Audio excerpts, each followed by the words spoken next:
Up on the mountain, the river beside me, the place where the Lord and I meet, His Spirit uplifts me. What do you want to tell all your fans back home, Will? It's fun and breaking stuff and building, which we haven't started yet. Breaking is the most fun. He is calling me home, calling me home, calling me home. I know the Lord. Start running it before you put it into the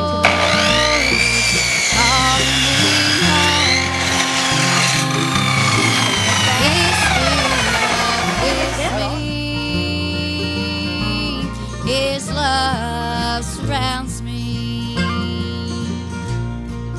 I know He's calling me home. Up on the mountain, Jesus walks free. Hammering team. How does it feel to be on your last board of the first day? Mothers and daughters. Joe, would you say that thus far your hammering performance has been what you've expected of yourself in this competition? I mean, I think my hammering has been satisfactory. I really want to thank my teammates for that. But I feel like we're just, we're playing our hearts out and we're playing well for coach. And I think when all is said and done, we're going to leave it all on the field. That's great to say. That's great to hear. Claire, what is it going to take for you guys to get the W today?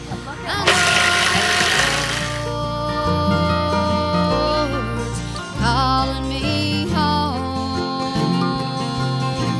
His Spirit uplifts me. His love surrounds me. I know He's calling me home.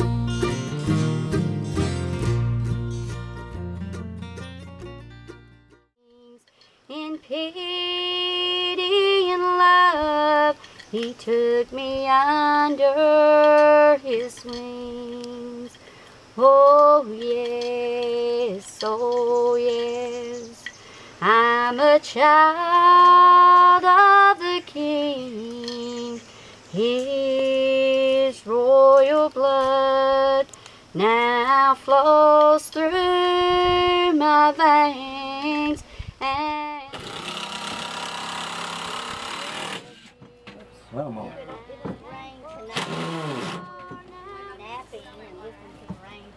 Renee, how do you feel? I feel very powerful. God, I'm a child of the King.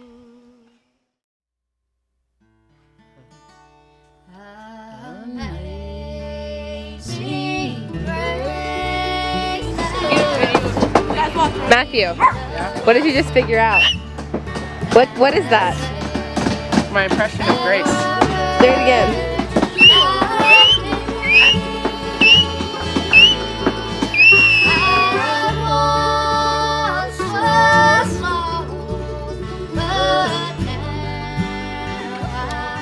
Aim, fire!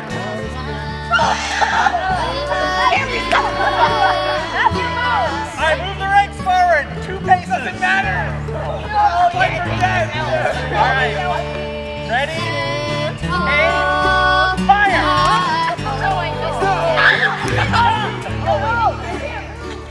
All right. Last one. Move forward. Ready? No.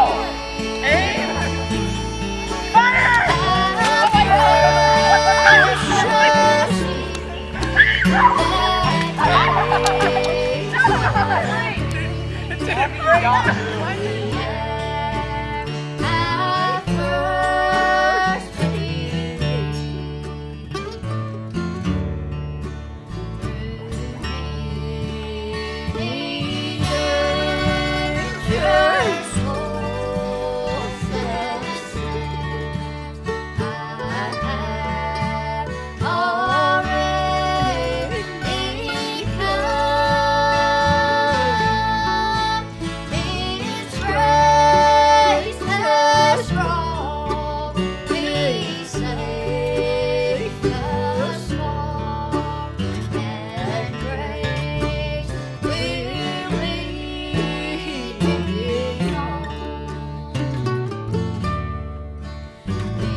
but my heart is right, and I'm going with Jesus all the way.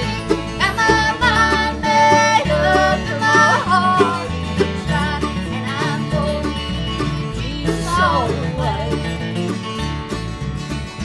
Through many dangers, toils, and snares, I have already come. His grace has brought me safe thus far, and grace will lead me on. But when we've been there 10,000 years, bright shining as the sun, we know there's days to sing God's praise than when we first begun. Got my mind made up, and my heart is right, and I'm going with Jesus all the way. Got my mind made up, and my heart is right, and I'm going with Jesus all the way.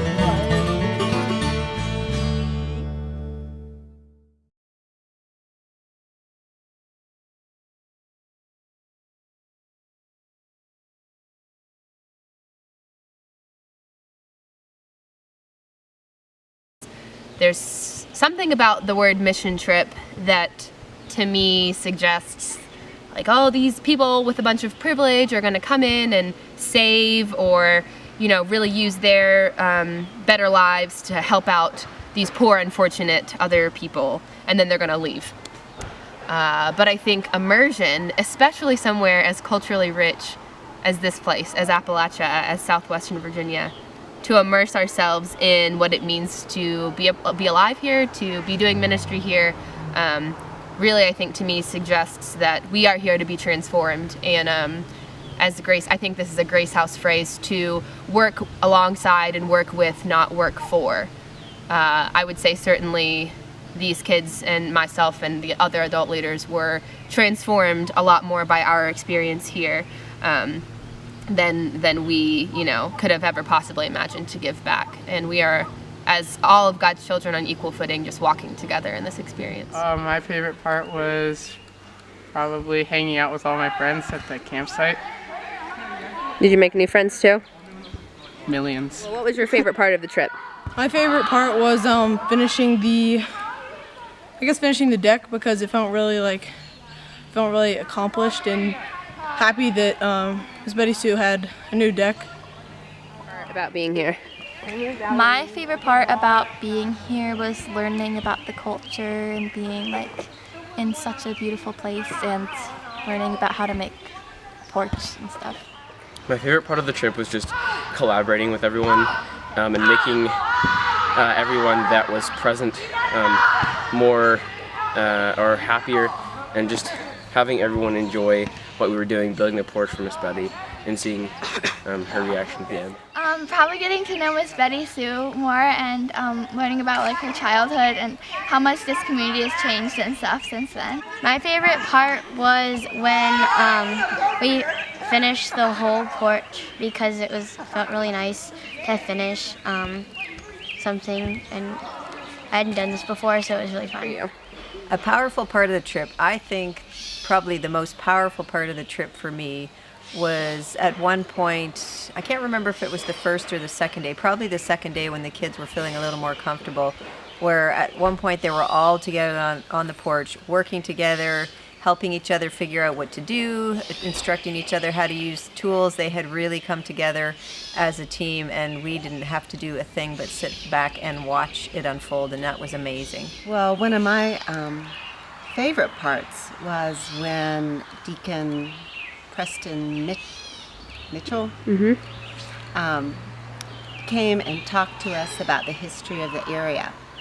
And I was so impressed the way he engaged the kids and their questions about coal, the community, to learn about the history, the deaconesses who serve this area. I was surprised at their level of interest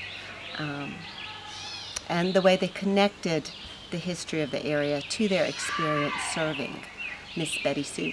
I'll remember like the generosity of Jerry and Anita and the different culture that's here. Just like listening to other people's side of the story and learning about their life.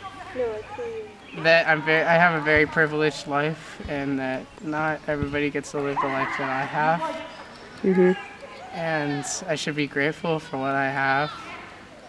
Like all the stuff I learned about the culture here and like coal mining, because I definitely have a changed opinion about that, and like how to use power tools and stuff like that. I'm gonna take back helping others, and not, I guess, not like helping others just to like benefit me, just to help them because I want to. I think I'm gonna be more grateful because all the people here were like really grateful for like Miss Betty Sue was really grateful for us building the porch, and I just got a sense of like everyone being a little more grateful for everything. I think I'll have a more open mind about the things that I have, and I think I'll be more gracious for also what I have.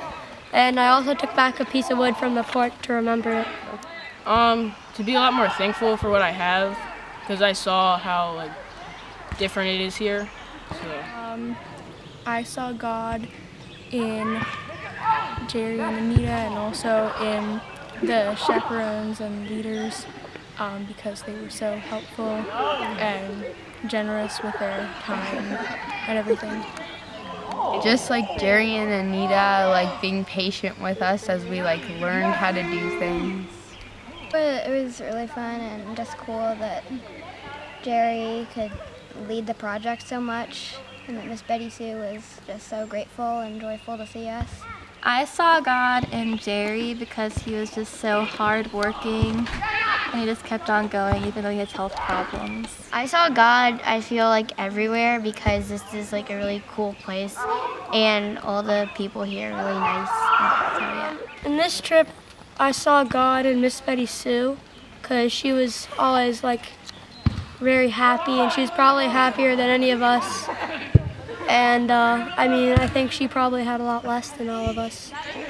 And that just made her seem like a really good person, a nice person, and it made it. I saw God on this trip in Miss Betty Sue because she was so grateful and happy about the new deck, and that it was not really a big thing for this many kids to do, but just the little things she was very grateful for. After we finished it, she gave us all hugs and just looked really thankful. Okay. Where did you see God on this trip? Can I say everywhere? Present. Yeah. And I think one of the things that struck me the most was, in terms of the level of their thoughtfulness, was at one of the services when you asked them to write down things that they wanted to pray for or people they wanted to pray for, and I was blown away by the breadth of prayerful intentions that they had, and it shocked me the things that they thought about and wanted to pray for. I think it was a great experience for them. Always, it's just overwhelming sometimes to go into the homes. Living here, I've known some of these people. When I get there and can put a face to their name, I realize, hey, I've been in church with these folks. I've met them in the grocery store. But to realize some of the situations that some of the families are living in and stuff, it's heartbreaking. What is it like sharing this culture and this part of the world you love so much and that you have such deep roots in? What is it like sharing it with other groups of people? It's amazing. It's amazing to see some of the reactions of folks. You know, some folks that come in. One of the girls was asking me earlier, and I was telling her we've had ecumenical students from India and Dubai. We've had people to fly in from France and Germany. It's wonderful to be able to see them and to see their reaction to things around here and stuff. And it's just rewarding all around. So I had some really transformative and powerful mission experiences in my youth, especially going to Biloxi, Mississippi and New Orleans, Louisiana after the Hurricane Katrina storm. And serving in that community was really, really powerful for me. and learning a lot about the really rich culture of the Gulf Coast and especially New Orleans. But I think what was just as transformative was going there with my youth group and going there with other youth from the diocese, and serving together and growing in community together, and being a part of something bigger than us, but also having really powerful, deep and rich Christian formation with other young people. I think those kind of experiences are a huge reason why I'm still in the church as a young adult and why I'm continuing to pursue a vocation in the church. Being said, to be on the other side of that now as a youth leader and to get to watch these kids who I get to see every week in Charlottesville come and really let their gifts shine in a different way. So the kid who I've seen be really patient with younger kids at the church is patient teaching power tools to the younger kids here. Or the girl who I've seen, talk with older folks at church and be patient with them was interacting with some of the elderly people we encountered here. The kid that's high energy, squirming all the time, totally gets to just run wild and have a lot of fun and be the person that brings a lot of energy to this trip for everyone else. Mission experiences like this are places where all of, I think, God's special gifts for each of us can really shine and be held up in community. And it's been such a joy to watch that happen with this group this week. Could you tell us how to pronounce this area of Virginia and the world? Appalachia. And as some would say, if you don't say it right, we'll throw an apple at you. I don't think there's anything else you could add to that.